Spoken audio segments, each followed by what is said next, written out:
then I had this miracle happen. I got very sick and my liver failed, and I think most of you know this story. And I was told I wasn't going to survive the next 24 hours. And I was sent to Boston, and during my night in Boston, I would feel this warmth go across my body, like all of a sudden I'm laying in a bright sun. I felt loving, comfort, energy all around me. The next morning, I was told by the nurses that my liver was starting to function and heal, and went from completely dead, not functioning at all, to it starting to heal itself. 4 days later, I was home with no transplant. They had talked about doing a dialysis, and there was none of that. When I went back to see the doctor 4 weeks after I had been home for my follow-up visit, he shook his head and he said, Melissa, there are things in the medical field that sometimes it's hard to understand or explain away, but you are the picture of health right now, and there's no way I can explain this. I could. I truly believe it was Archangel Gabriel's energy that saved me and moved me forward on my path and journey. I had just started to do readings about 6 months before this happened. So I believe, because it was my true intent to help people with this ability, that they decided to keep me as a tool to use.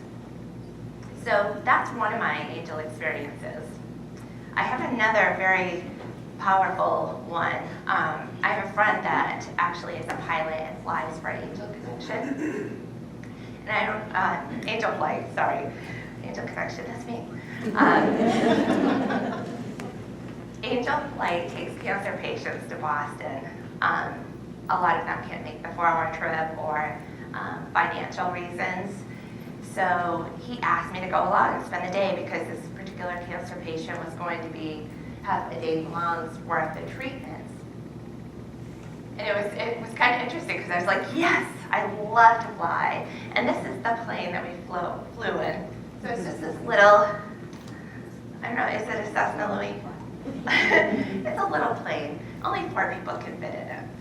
So he called me later and said, Melissa, it's just not going to work out. The cancer patient's mom is going, and I didn't expect that. And the weight of the plane and the space, yeah, it's just not going to happen. I'm like, well, okay. I was a little disappointed, but it was fine.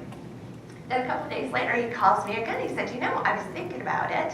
If I don't completely fill the plane up with fuel, the weight, we can do this, I'm not that big. So he's like, he goes, we could do that. I'll just fill up again when we're down in Boston, and this will work out. We can still have our day in Boston.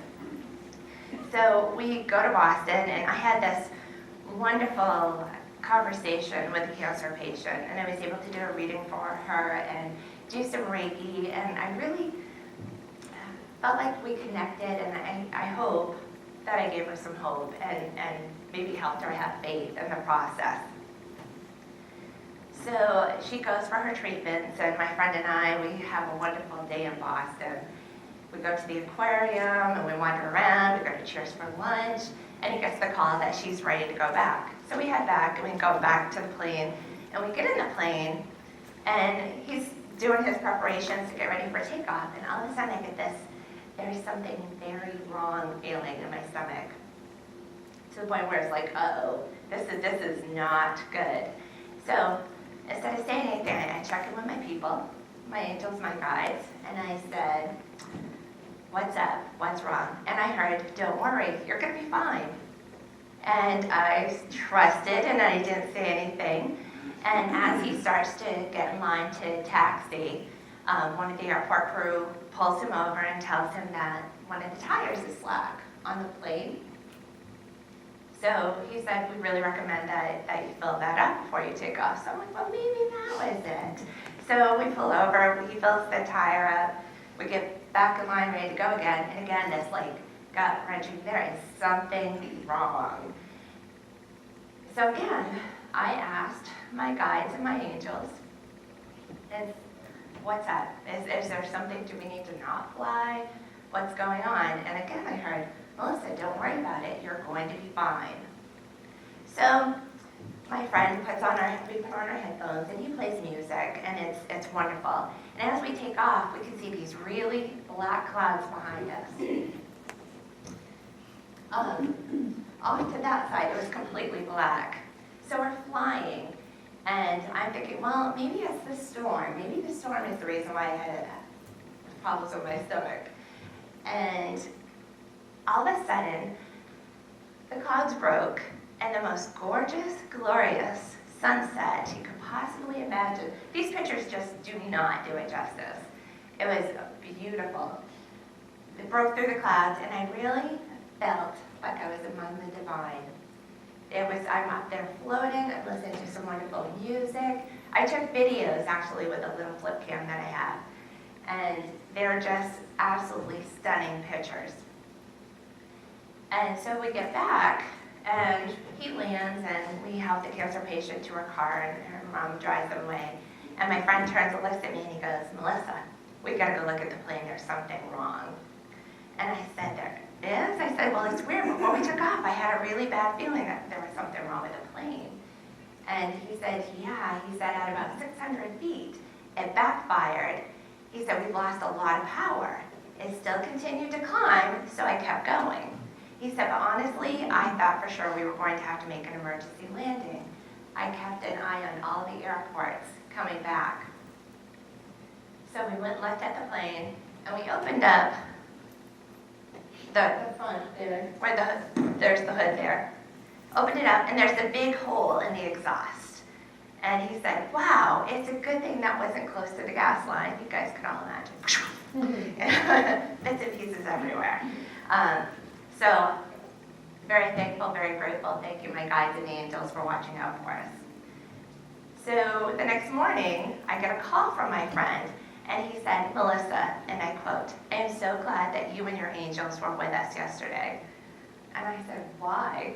And he said that a mechanic had looked at the plane, and there's a thing called a magneto, and correct me if I'm wrong, but it had exploded, and there were shards of metal all through the engine.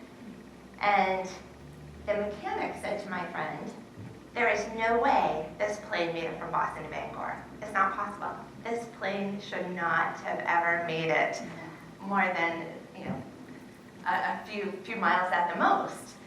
So, again, very, very grateful.